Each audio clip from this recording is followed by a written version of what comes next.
అందరికీ నమస్కారం. ఇక కథలోకి వెళ్తే మొహం మీద నీళ్లు పడటంతో మెలకువ వచ్చింది ముగ్గురికి. కళ్ళు నులుముకుంటూ లేచి కూర్చున్నారు. అమృత కంగారుగా దగ్గరికి వచ్చింది. బావా, ఇక్కడ పడుకున్నారేంటి? రాత్రి బాగా ఆలస్యమైందని ఇక్కడే నిద్రపోయాం. సరే, లేచి ఎవరి గదిలోకి వాళ్ళు వెళ్ళండి. తాతయ్య చూశారంటే ఆ బాబ్జీని మీరే కొట్టారని డౌట్ వస్తుంది. అమ్మో, అదీ నిజమే. అసలే తాతయ్య ఆవలిస్తే పేగుల్లెక్కెట్టేస్తాడు. యష్, నువ్వు మీ గదిలోకెళ్ళు. నేను దేవ్ నా గదిలోకి వెళ్ళిపోతాం. సరే. శివ దేవ్ని తీసుకొని కిందకి వెళ్ళిపోయాడు. యష్ని తీసుకొని గదిలోకి వచ్చింది అమృత. బెడ్ మీద హర్ష కనిపించకపోవటంతో అమృత వైపు చూశాడు. హర్ష ఎక్కడా? వాడు అమ్మ దగ్గర నిద్రపోయాడు బావా.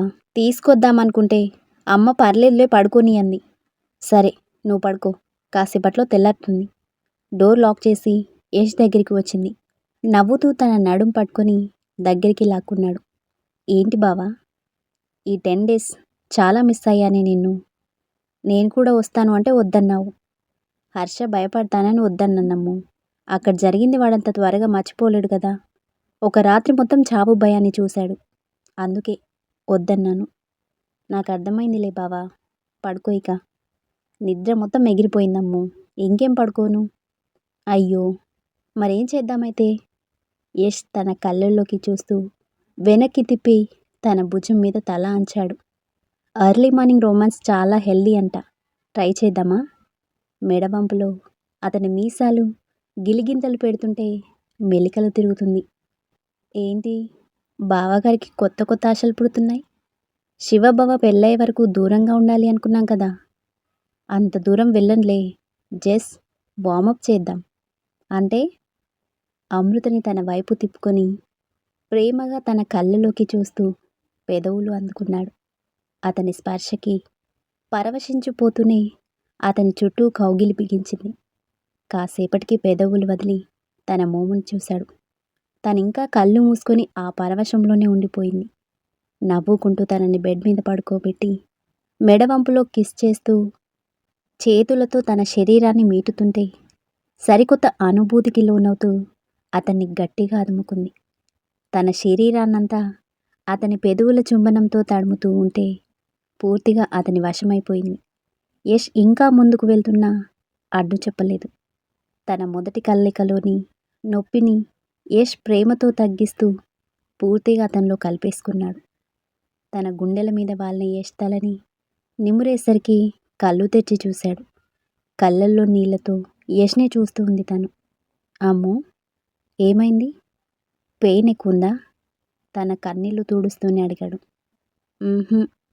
నీ మీద ప్రేమ ఎక్కువైంది బావా అంటూనే యష్ని హత్తుకుంది. నేను అసలు ఊహించలేదు బావా, ఇంత త్వరగా నువ్వు నాకు దగ్గరవుతావని.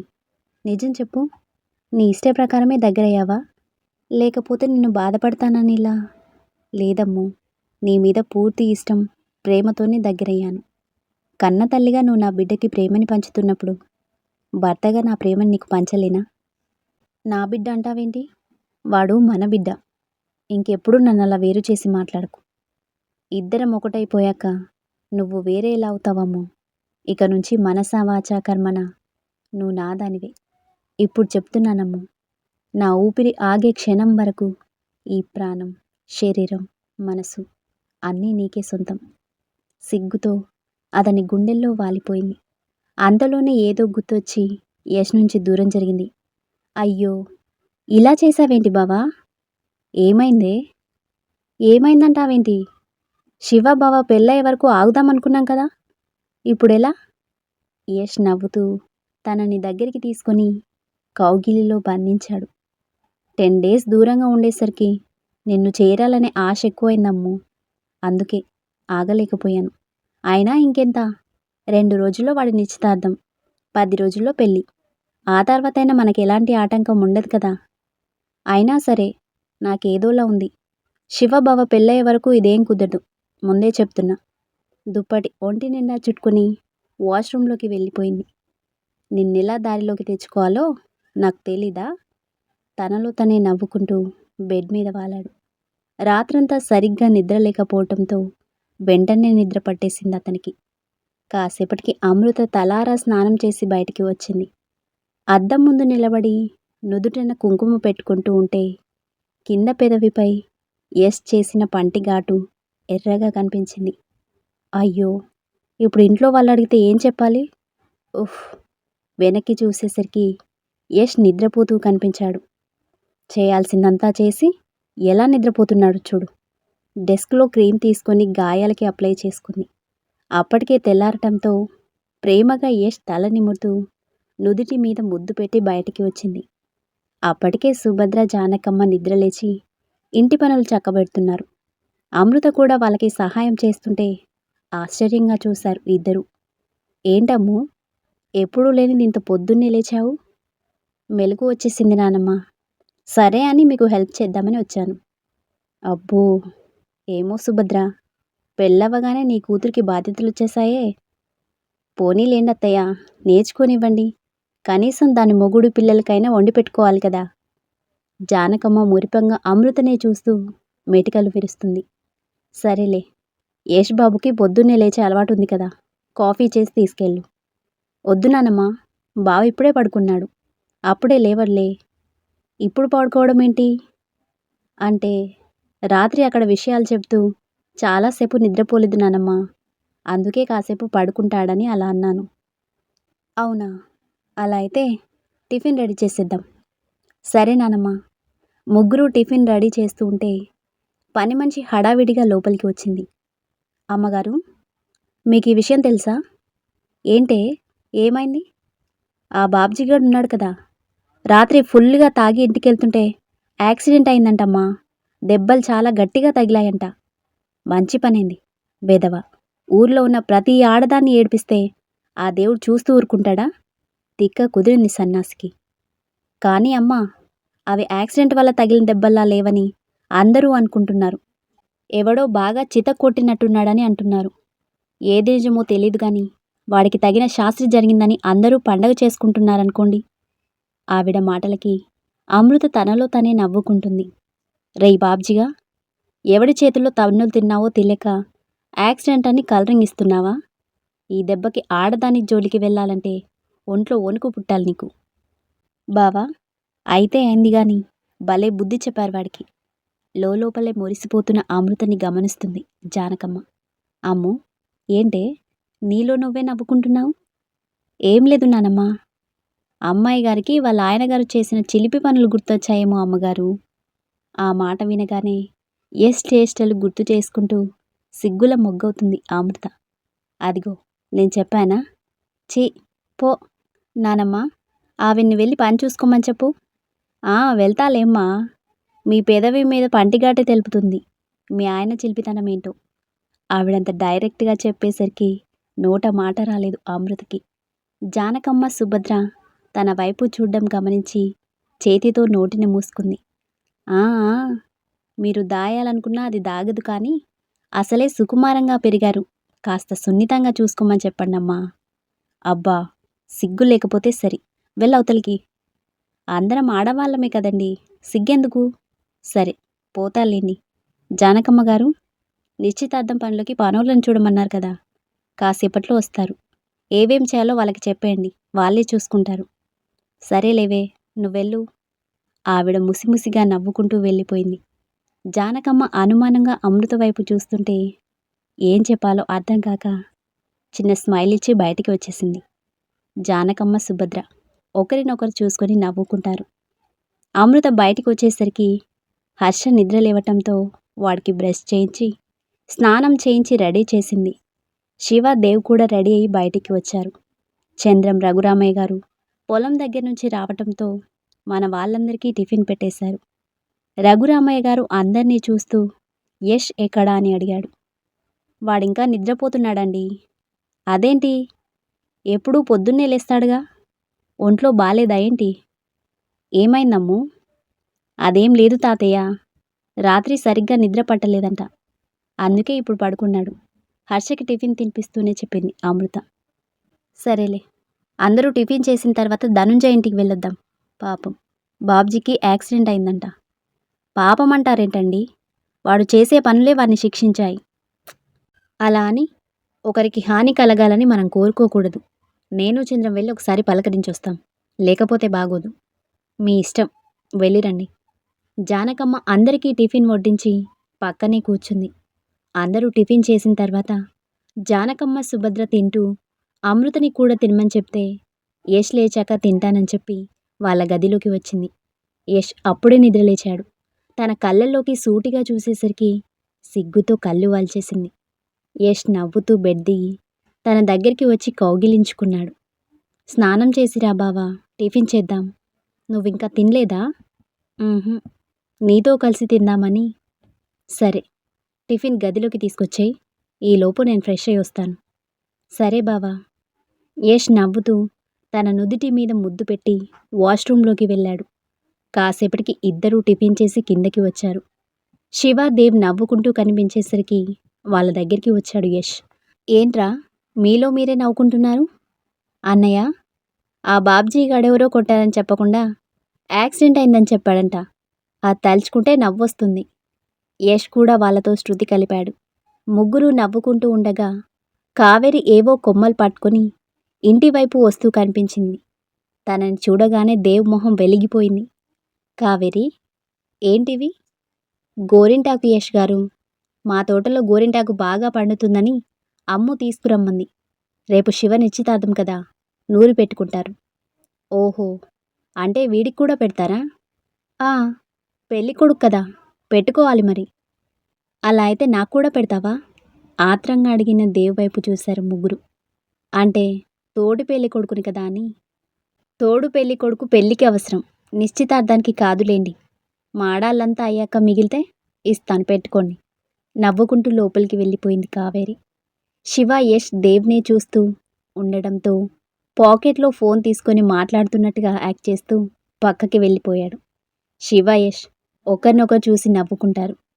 పనివాళ్ళతో గోరింటాకు నూరించి పెట్టుకుంటున్నారు ఆడవాళ్ళందరూ. శివ, యష్, దేవ్ అప్పుడే లోపలికి వచ్చారు. "ఎక్కడికి వెళ్ళిపోయావు బావా? వెళ్ళి భోజనం చేసిరా, గోరింటాకు పెడతాను." "అబ్బా, ఈ గోరింటాకు నాకెందుకమ్ము, మీరు పెట్టుకోండి." "పెళ్ళి కొడుకువి, గోరింటాకు లేకపోతే ఎలా? మాట్లాడకుండా వెళ్ళు. నీకు గోరింటాకు పెట్టకుండా వాళ్ళు వదలరు గాని వెళ్ళరా బాబు." సరే. అమ్మమ్మ, అన్నం పెట్టు." "సరే, మీరు కూడా వచ్చేయండిరా, అందరూ తినేస్తే మేము గోరింటాకు పెట్టుకుంటాం." "సరే అమ్మమ్మ, వడ్డించేయి." కాసేపటికి అందరూ భోజనాలు చేసి కూర్చున్నారు. జానకమ్మ గారు, సుభద్ర, గాయత్రి ఒకరికొకరు పెట్టుకుంటుంటే అమృత శివకి గోరింటాకు పెడుతుంది. యష్ శివ భుజం చుట్టూ చేయేసి కూర్చున్నాడు. యథాలాపంగా యష్ని చూసిన తను అతని చిలిపి చూపుల్లో చిక్కుకుని సిగ్గుతో మోము వాల్చేసింది. అక్కడ దేవ్ జానకమ్మ పక్కనే కూర్చుని కావేరికి సైట్ కొడుతున్నాడు. ఆ విషయం కావేరికి కూడా అర్థమై అతని వైపు అసలు చూడనట్టుగా యాక్ట్ చేస్తుంటే తన చూపుల కోసం పరితపిస్తున్నాడు. దేవ్ అవస్థ గమనించిన శివ నవ్వుకుంటూ యష్కి చెప్తామని పక్కకి చూసేసరికి ఇక్కడ యష్ అమృతకి సైడ్ కొడుతూ కనిపించాడు. మీ పనే బాగుందిరా." ఏంటి శివ, నన్ను ఈ గోరింటాకులో ఇరికించేసి మీరిద్దరూ అమ్మాయిలకి సైడ్ కొడుతూ కూర్చుంటారా?" "అమ్మాయిలేంట్రా బాబు, నా పెళ్ళాన్ని చూసుకుంటున్నా."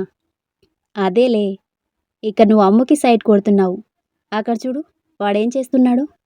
దేవ్ వైపు చూసి నవ్వుకుంటారిద్దరు. "బావా, కదల్కు." "అబ్బా, వద్దంటే ఎందుకే నాకు ఈ టార్చర్? త్వరగా కానీ అమ్ము, నిద్రొస్తుంది." "అయిపోయిందిలే బావా, ఒక 2 నిమిషాలాగు." శివకి గోరింటాకు పూర్తి చేసి నవ్వుతూ అతని వైపు చూసింది. "అయిపోయింది బావా, బ్రతికించావు. నేను వెళ్ళి పడుకుంటాను. Good night brother." "ఆ, గుడ్ నైట్." శివ గదిలోకి వెళుతూ దేవ్ ఎదురుగా నిలబడ్డాడు. దేవ్ తలెత్తి చూశాడు. "అయ్యిందా?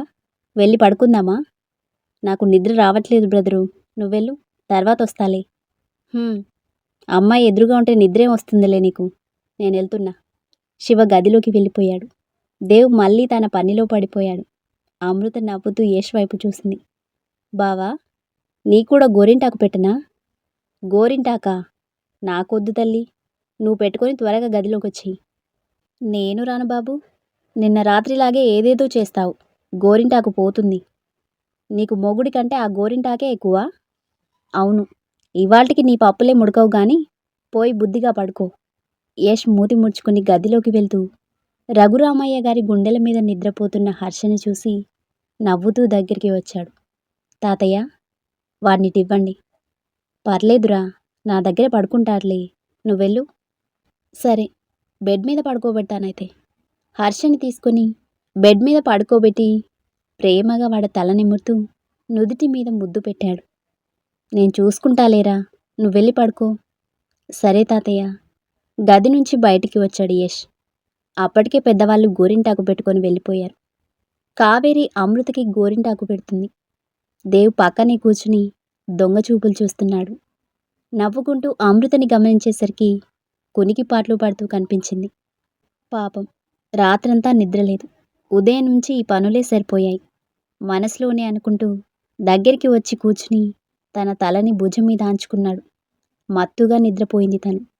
కావేరి ఇద్దరిని చూసి నవ్వుతూనే దేవ్ వైపు చూసింది. స్మైల్ ఇచ్చాడు. ప్రతిగా ఒక చిన్న స్మైల్ ఇచ్చి తన పనిలో పడిపోయింది. యష్ గారు, అయిపోయింది. తనని లేపి గదికి తీసుకెళ్ళండి. పర్లేదు, నేను తీసుకుని వెళ్తాలే. సరే అయితే, నేను ఇంటికి వెళ్తాను. ఈ టైంలో ఒంటరిగా ఏం వెళ్తావు కావేరి? దేవ్, తనని ఇంటి దగ్గర దించేసిరా. దేవ్ మొహం 1000 వోల్టుల బల్బులా వెలిగిపోయింది. సరే అని తలూపాడు. అమృతని ఎత్తుకొని గదిలోకి తీసుకువెళ్ళాడు యష్. దేవ్, కావేరి నడుచుకుంటూ వీధిలోకి వచ్చారు. ఏకాంతం కోసం వెంపర్లాడిన వాడు తీరా ఏకాంతం దొరికితే ఏం మాట్లాడాలో అర్థం కాక మౌనంగా తన వెంటే అడుగులు వేస్తున్నాడు. ఇక తప్పదని కావేరి అతనితో మాట కలిపింది. దేవ్ గారు, పెళ్లి వరకు ఇక్కడే ఉంటారా? ఆ, అవును, ఉంటాను. అయితే రేపు నా కాలేజీలో కొంచెం పనుంది, తోడుగా వస్తారా? సరే, ఎన్నింటికి? 9 గంటలకి. ఊరి చివరనున్న మర్రి చెట్టు దగ్గర వెయిట్ చేయండి, నేను వచ్చి కలుస్తాను. ఓకే. ఇదే మా ఇల్లు, మీరిక వెళ్ళండి. నువ్వు లోపలికి వెళ్ళు, నేను వెళ్తాలే. సరే అంటూ లోపలికి వెళ్తూ ఏదో గుర్తొచ్చి వెనక్కి తిరిగింది. పక్కనే ఉన్న కర్ర తీసుకొని దేవు దగ్గరికి వచ్చింది.